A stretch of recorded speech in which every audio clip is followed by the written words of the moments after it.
Hello students, myself Shivangi Tripathi, Head and Assistant Professor, Department of Chemistry, JNL College, Khagol. Today I am going to deliver a lecture on alcohols which is useful for the BSc Part 1 Honours students. The framework of my lecture includes total 5 parts.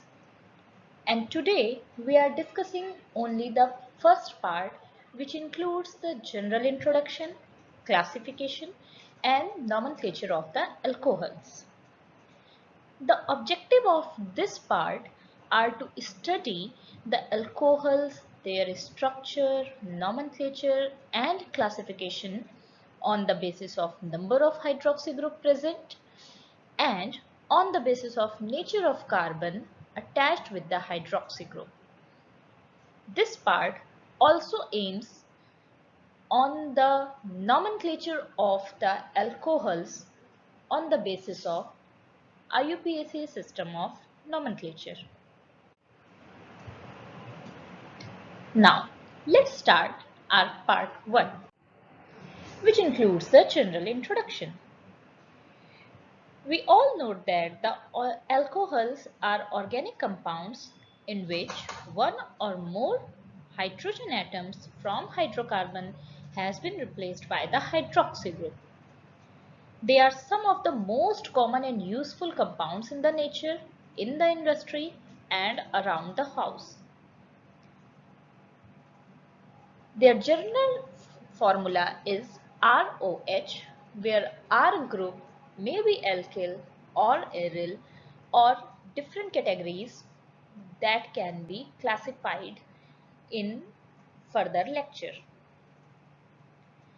The simplest and the most commonly used alcohols are methanols and ethanols. They widely occur in the nature and have many industrial and pharmaceutical applications. Here we give some examples of alcohols. These are general compounds which are aliphatic as well as aromatic, possessing OH group as their principal functional group. Now we are going to discuss the classification of alcohol. हमें ये सबसे पहले जान लेना चाहिए कि classification जो alcohols का किया गया है वो दो तथ्यों के आधार पर किया गया है। पहला बेसिस है उसका कि कितने हाइड्रोक्सी ग्रुप उस एटम या उस कंपाउंड में प्रेजेंट हैं और दूसरा बेसिस है कि जो ROH का R ग्रुप है उसका नेचर कैसा है। दैट मीन्स हमने अल्कोहल को जनरली बता दिया है कि वो ROH से डिनोट किया जाता है, तो with the help of R and OH we can classify these alcohols. First, अगर हम इनको इनके OH ग्रुप फंक्शनल ग्रुप के बेसिस पे डिफरेंशिएट्स करें तो हमें टोटल 4 टाइप्स के अल्कोहल मिलते हैं। फर्स्ट इज मोनोहाइड्रिक अल्कोहल, उसके नाम से ही पता चल रहा है mono means one and hydric means OH group. Then monohydric alcohol means those alcohols which have only one OH group. This one OH group containing compounds may be further divided into 3 categories: the primary, secondary and the tertiary monohydric alcohols. We will discuss about these primary, secondary and tertiary alcohols in our further slides. Second category आती है हमारी dihydric alcohols की। जैसे अभी हमने बताया monohydric alcohol में हमारे पास एक OH ग्रुप है, डाइहाइड्रिक अल्कोहल में हमारे पास 2 OH ग्रुप होंगे। अब ये डाइहाइड्रिक अल्कोहल्स भी दो तरीके के होते हैं। ऐसा भी हो सकता है कि जो हमारे दोनों हाइड्रोक्सी ग्रुप हैं वो एक ही कार्बन पे प्रेजेंट हों, और ऐसा भी हो सकता है कि जो हमारे दोनों हाइड्रोक्सी ग्रुप है वो डिफरेंट कार्बन में प्रेजेंट हो। अगर दोनों हाइड्रोक्सी ग्रुप हमारे एक ही कार्बन पे प्रेजेंट हो तो इस तरीके के डाइहाइड्रिक अल्कोहल्स को हम जेमिनल डायोल्स कहते हैं, या जेम डायोल कहते हैं, या 1,1 डायोल कहते हैं। जबकि ऐसे अल्कोहल्स जिनके OH ग्रुप दो डिफरेंट अगल बगल वाले कार्बन्स पे हैं, ये जरूरी है कि ये जो दोनों हाइड्रोक्सी ग्रुप्स हैं वो जस्ट एडजेसेंट होने चाहिए एक दूसरे के। कार्बन नंबर 1 पे अगर OH है तो कार्बन नंबर 2 पे ही दूसरा OH होना चाहिए। अगर कार्बन नंबर 1 पे पहला OH है और दूसरा OH हमारा कार्बन नंबर 3 पे हो जाता है, then it can not be termed as a vicinal diol. ये विसिनल डाईऑल केवल और केवल तभी हो सकते हैं जब ये एडजेसेंट पोजीशंस पे हों। तो हमारे डाईहाइड्रिक अल्कोहल में हमने क्या पढ़ा कि इसके पास 2 हाइड्रोक्सी ग्रुप होने चाहिए, और वो 2 हाइड्रोक्सी ग्रुप ऐसा भी हो सकता है कि एक ही कार्बन पे प्रेजेंट हो, और ऐसा भी हो सकता है कि 2 एडजेसेंट कार्बन एटम्स में प्रेजेंट हो।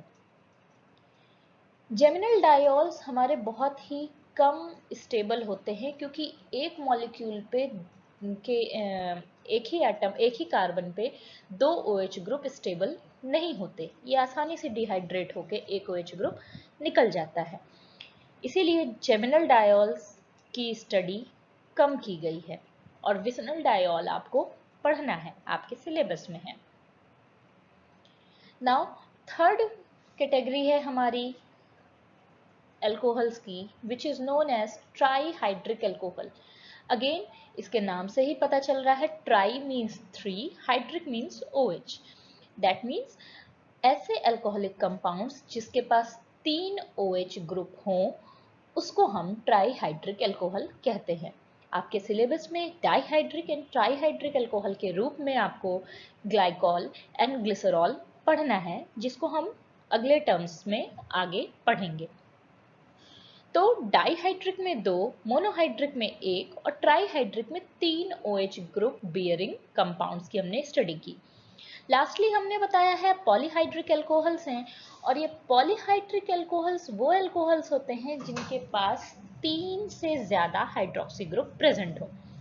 फॉर एग्जाम्पल ग्लूकोज, अगर आप ग्लूकोज का स्ट्रक्चर बनाएंगे तो ग्लूकोज में आपके ढेर सारे OH ग्रुप होते हैं, वो ज्यादा 3 से ज्यादा, ढेर सारे मीन्स 3 से ज्यादा OH ग्रुप यहाँ पे प्रेजेंट होते हैं, और ये जो 3 से ज्यादा OH ग्रुप हैं उस ग्लूकोज को पॉलीहाइड्रिक अल्कोहल में कन्वर्ट कर देते हैं।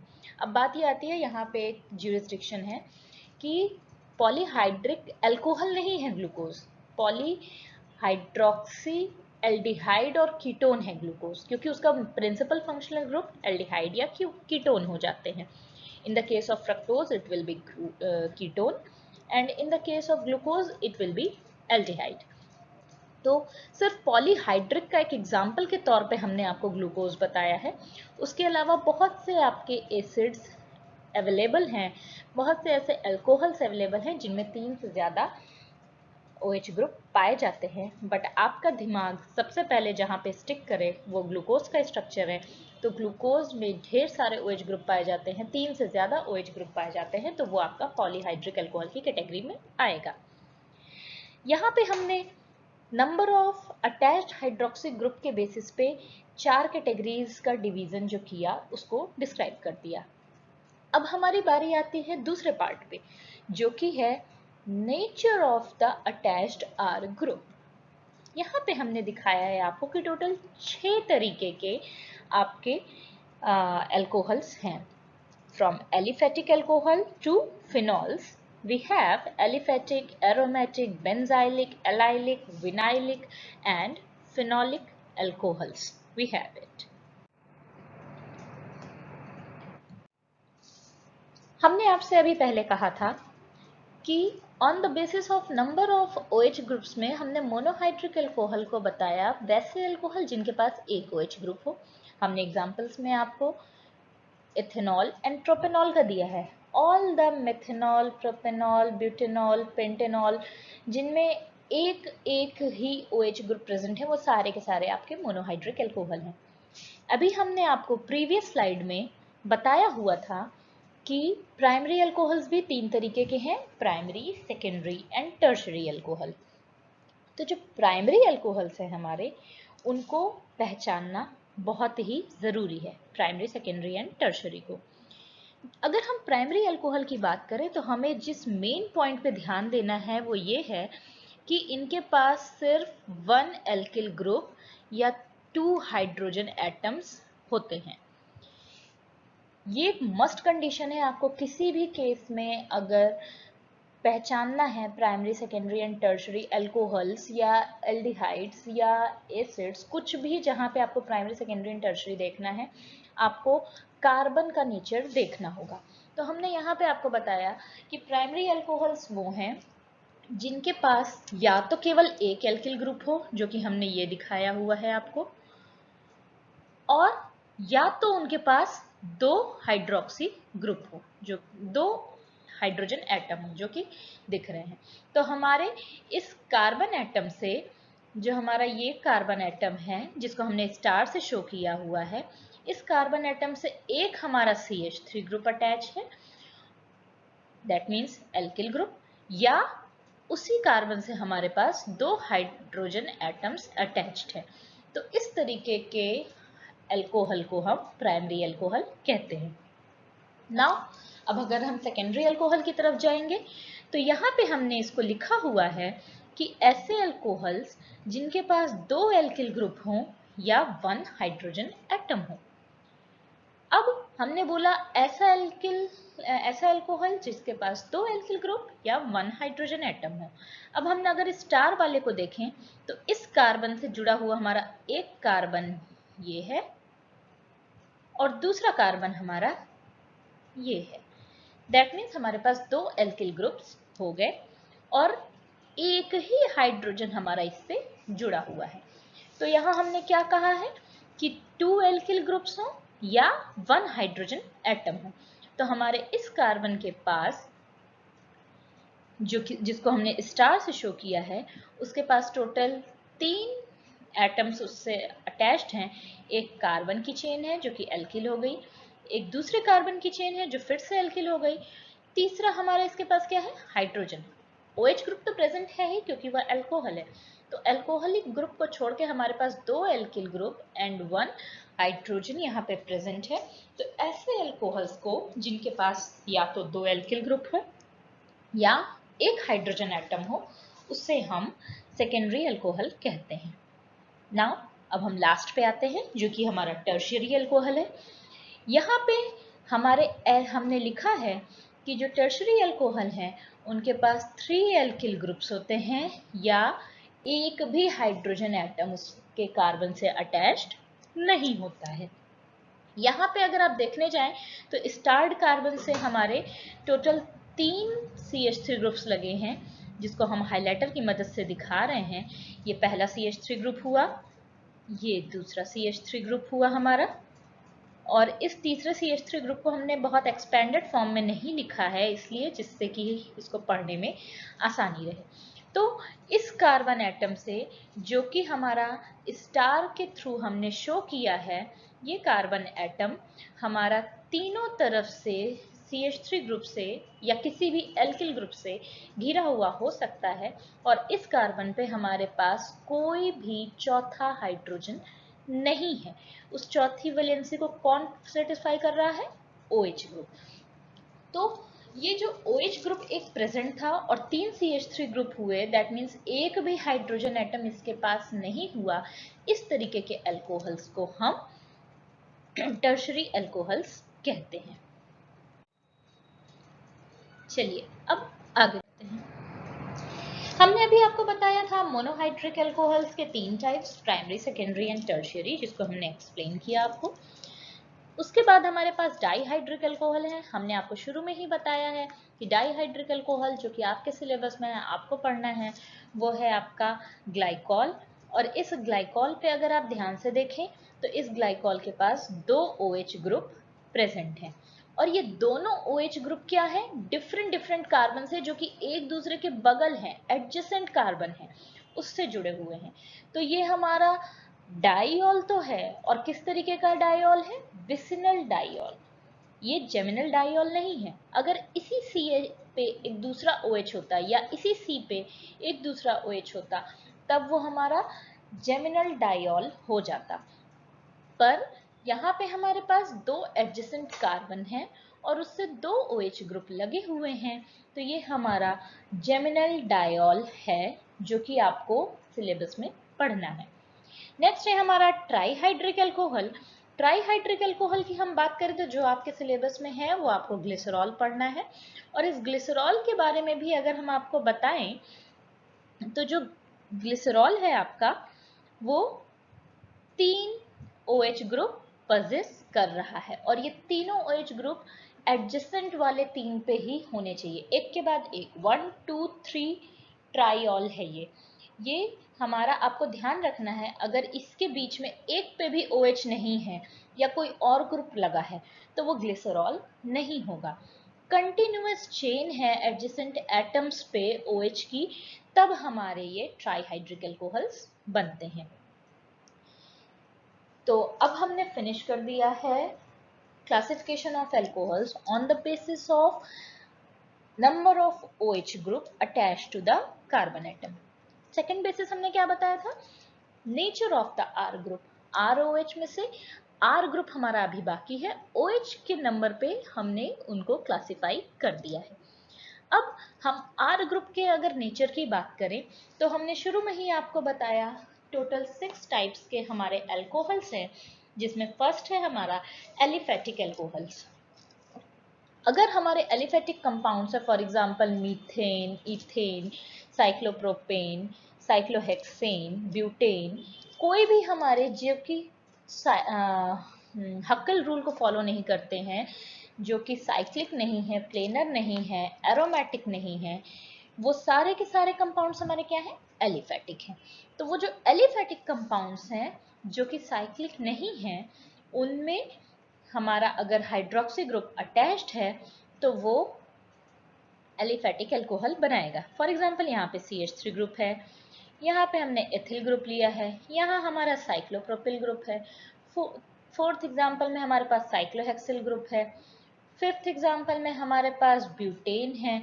अब ये ब्यूटेन का ही जो सेकंड पोजीशन हुई वहां पे हमने OH ग्रुप लगा दिया है। जब तक ये OH ग्रुप यहाँ पे नहीं था तब ब्यूटेन में 1 2 3 4 कोई पोजीशन नहीं थी, लेकिन जैसे ही OH ग्रुप आया अब इस OH ग्रुप के बेसिस पे हम इस कार्बन को फर्स्ट नंबरिंग दे देंगे और इस कार्बन को थर्ड नंबरिंग देंगे। हम यहाँ से नंबरिंग नहीं कर सकते थे। मेरे हाइलाइटर पे ध्यान दीजिएगा, उस हाइलाइटर से ही आपको पता चलेगा कि मैंने किस समय किस कार्बन को शो किया है। तो यहाँ पे हमने डिफरेंट एग्जांपल्स दिए हुए हैं एलिफेटिक अल्कोहल्स के। आई होप आपको समझने में दिक्कत नहीं आ रही होगी, अगर आएगी तो आप मेरे से कांटेक्ट कर सकते हैं। चलिए आगे बढ़ते हैं। नेक्स्ट है हमारा एरोमेटिक अल्कोहल। एरोमेटिक अल्कोहल में हमने बताया अगर एरोमेटिक कंपाउंड्स में OH ग्रुप प्रेजेंट हो तो उन्हें हम एरोमेटिक कंपाउंड कहते हैं, एरोमेटिक अल्कोहल्स कहते हैं। उसी के जस्ट नीचे हमने बेंजाइलिक अल्कोहल्स लिखा है। अब आप ये सोचिए कि हमारा आपसे क्वेश्चन यही है कि बेंजाइलिक अल्कोहल्स और एरोमेटिक अल्कोहल्स में डिफरेंट क्या है। यहाँ पे ध्यान देने योग्य बात यह है कि जो हमारा बेंजाइलिक अल्कोहल है, एरोमेटिक अल्कोहल है, वहां पे क्या है? हमारा एरोमेटिक रिंग प्रेजेंट है। दोनों के केस में हमारे पास एरोमेटिक रिंग प्रेजेंट है और इस केस में भी हमारे पास, बेंजाइलिक के केस में भी हमारे पास एरोमेटिक रिंग प्रेजेंट है। अगर हमारे इन तीनों के केस में एरोमेटिक रिंग प्रेजेंट है तो बेंजाइलिक अल्कोहल्स की कोई कैटेगरी ही नहीं होनी चाहिए थी। एक्चुअली होता क्या है, benzylic alcohols are the type of aromatic alcohols.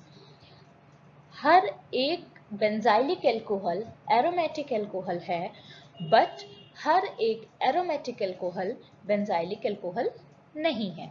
जैसे हम बचपन में पढ़ते आए हैं ऑल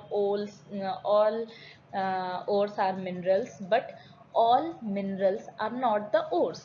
तो यहाँ पे वही कॉन्सेप्ट आपको लगाना है कि सारे के सारे बेंजाइलिक अल्कोहल्स जो होते हैं वो एरोमेटिक अल्कोहल होते हैं, पर सारे के सारे एरोमेटिक अल्कोहल्स बेंजाइलिक अल्कोहल्स नहीं होते हैं। एरोमेटिक अल्कोहल क्या है?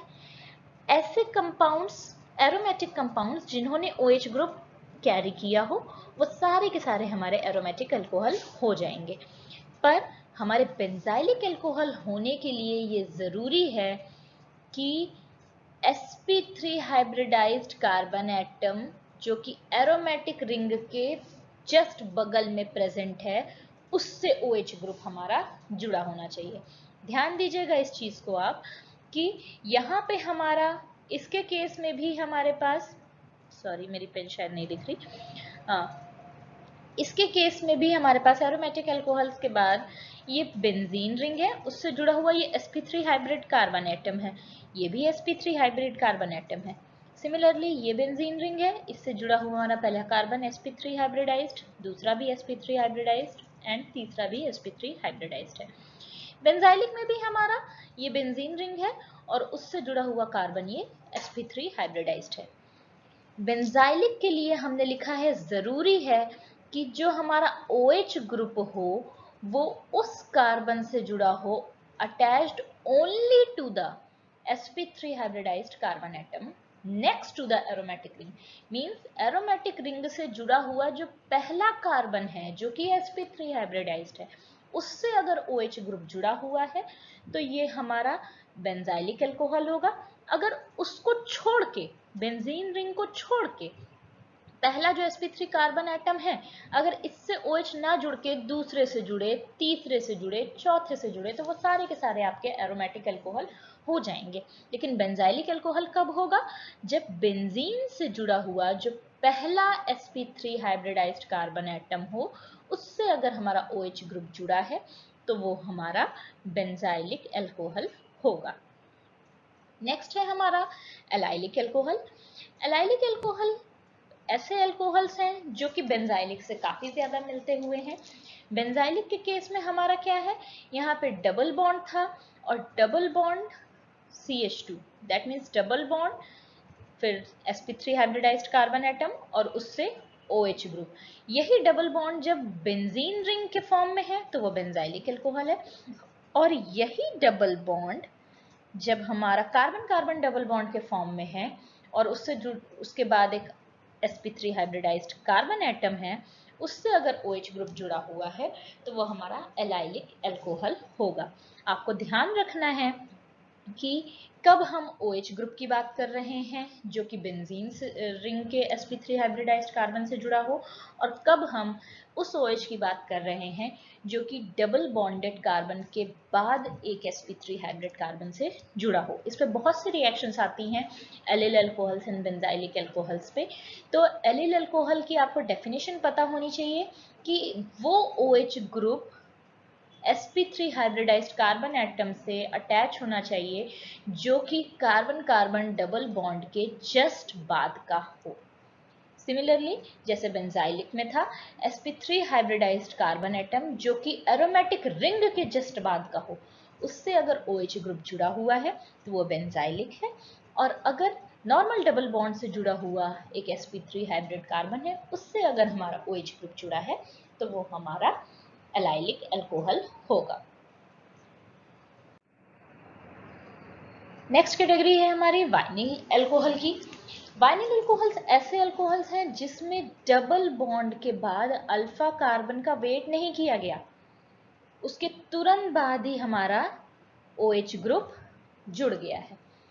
अभी आपने देखा था बेंजाइलिक और एलाइलिक में कि उसमें डबल बॉन्ड या बेंजीन रिंग के बाद एक sp3 हाइब्रिडाइज्ड कार्बन आता था, उससे हमारा OH ग्रुप जुड़ा होता था तो वो हमारा बेंजाइलिक या एलाइलिक हो जाता था। बट जब बेंजीन रिंग या डबल बॉन्ड से डायरेक्टली OH जुड़ जाए, उसको सेपरेट करने के लिए बीच में कोई sp3 हाइब्रिडाइज्ड कार्बन एटम ना हो, तो उस तरीके के अल्कोहल को हम वाइनिल अल्कोहल एंड फिनॉल कहते हैं। हमने एक साथ बेंजाइलिक अल्कोहल और एलाइलिक अल्कोहल को पढ़ा जिनके नेचर सेम थे। बेंजाइलिक में हमारा बेंजीन के बाद एक sp3 हाइब्रिड कार्बन एटम, उससे जुड़ा हुआ हाइड्रोक्सी ग्रुप। एलाइलिक में हमारा डबल बॉन्ड के बाद एक sp3 हाइब्रिड कार्बन एटम, उससे जुड़ा हुआ हाइड्रोक्सी ग्रुप। जबकि विनाइलिक अल्कोहल्स एंड फिनॉल्स में क्या है, डबल बॉन्ड से डायरेक्टली जुड़ा हुआ OH ग्रुप या बेंजीन रिंग से डायरेक्टली जुड़ा हुआ OH ग्रुप।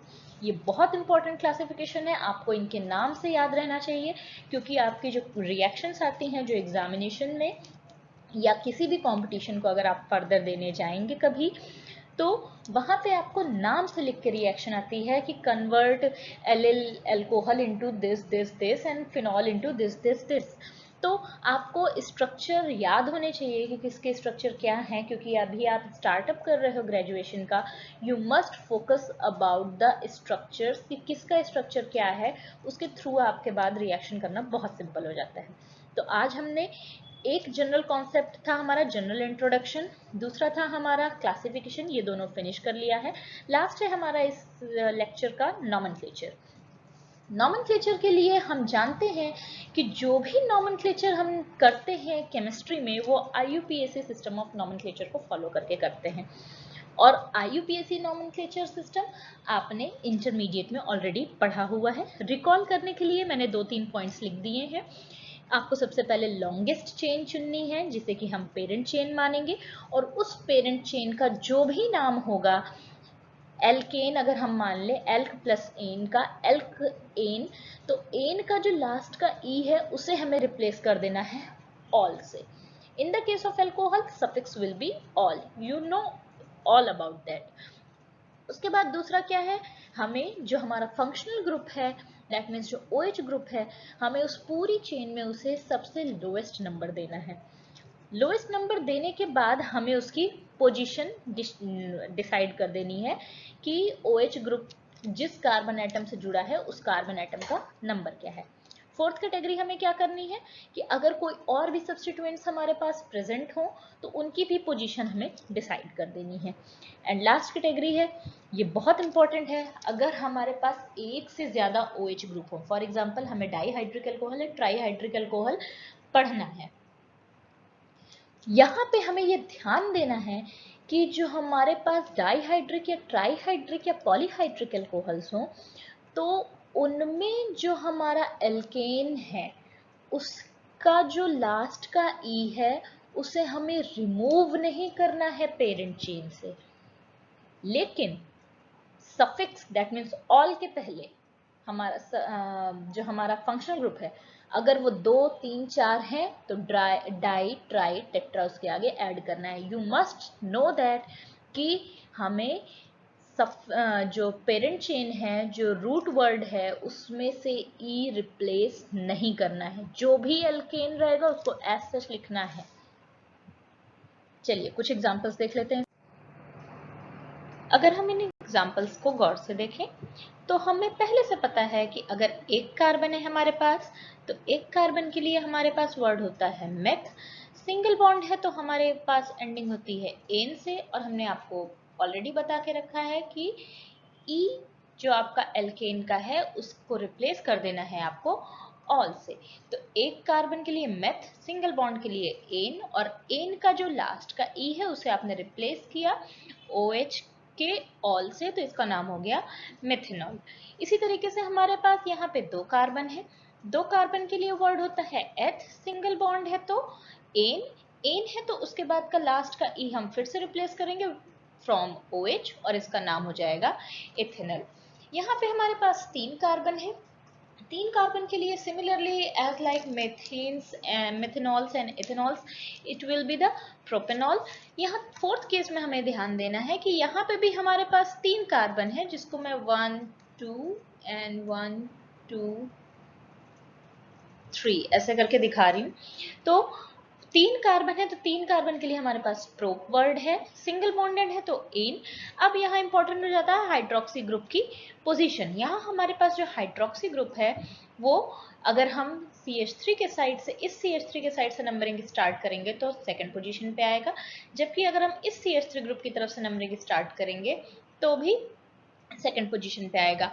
लेकिन अगर हमारे पास 3 से ज्यादा हो जाते तब हमारे पास दिक्कतें आ जाती। तो यहाँ पे हमारे 3 कार्बन की वजह से बीच में अगर OH ग्रुप है तो इसकी नंबरिंग चाहे हम लेफ्ट साइड से करें चाहे राइट साइड से करें, दोनों साइड से ही हमारे OH को सेकंड नंबर ही मिलना है।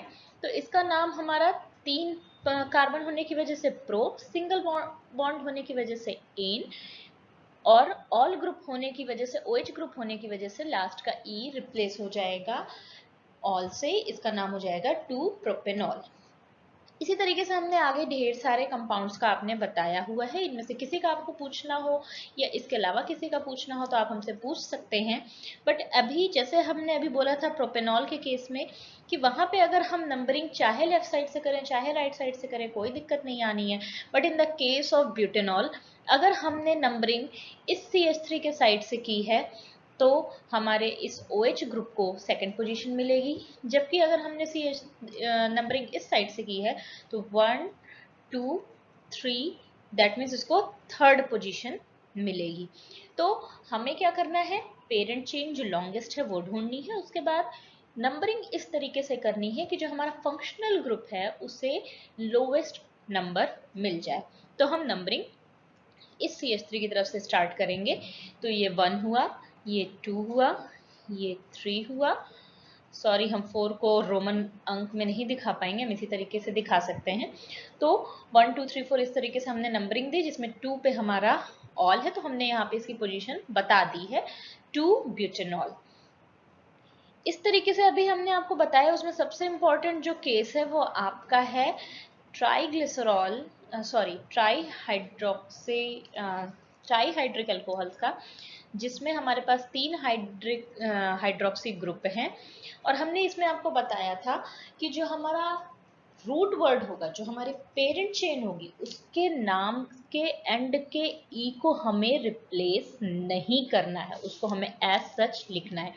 तो यहाँ पे हमारे पास 3 कार्बन है तो प्रोपेन को हमने एज सच लिखा है, प्रोपेनॉल हमने नहीं लिखा है। दूसरी चीज है, हमने बताया था कि जितने नंबर होंगे उतने नंबर्स आप उसके प्रीफिक्स में यूज कर देंगे। तो 1 2 3 ट्राई, और ट्राई किस चीज का है, इन हाइड्रोक्सी ग्रुप का, तो इसका नाम क्या हुआ 1 2 3 ट्राई हाइड्रोक्सी प्रोपेन। बहुत इंपॉर्टेंट है। इसी तरीके से आप डिफरेंट डिफरेंट कंपाउंड्स के लिखने की कोशिश कीजिएगा, और अगर कोई प्रॉब्लम आए तो आप हमसे जरूर कंसल्ट कीजिएगा। लास्ट एक और हम आपको बताते चलते हैं, अभी तक हमने आपसे जितने भी डिस्कस किए उन सब में हमारे पास सिंगल बॉन्ड था, या इसमें जितने भी एग्जांपल्स हैं उनमें सब में सिंगल बॉन्ड है accept this is first of all you have to decide it is either allylic alcohol और vinylic alcohol। हमने आपको शुरू में ही बताया है कि अगर डबल बॉन्ड से जुड़ने के बाद एक sp3 हाइब्रिडाइज्ड कार्बन एटम हो, उससे जुड़ा हाइड्रोक्सी ग्रुप हो, तो वो एलाइलिक अल्कोहल होगा। This is a type of allylic alcohol.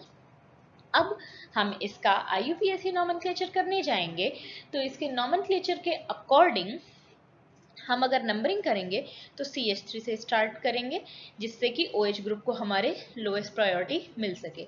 तो 1 CH3 को, 2 हमारे CH को, 3 हमारे सेकेंड CH को, एंड 4th हमारे लास्ट CH2 को नंबर मिलेगा। उस बेसिस पे हमारी सेकेंड पोजीशन पे कौन सा ग्रुप आया, OH, तो हम इसको क्या लिखेंगे 2 ऑल, इसका हमने नंबरिंग कर दी 2 ऑल।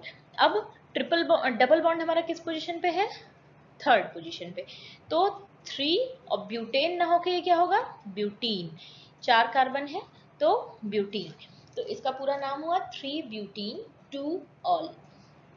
ये कुछ एग्जाम्पल्स थे। इसके अलावा अगर आपको कोई भी प्रॉब्लम हमसे पूछनी हो तो हम आपके लिए अवेलेबल हैं। आप PPU की वेबसाइट पे जाइए, ये लेक्चर चेक कीजिए, अगर आपको अच्छा लगे तो अपने फीडबैक्स हमें ज़रूर दें। Thank you.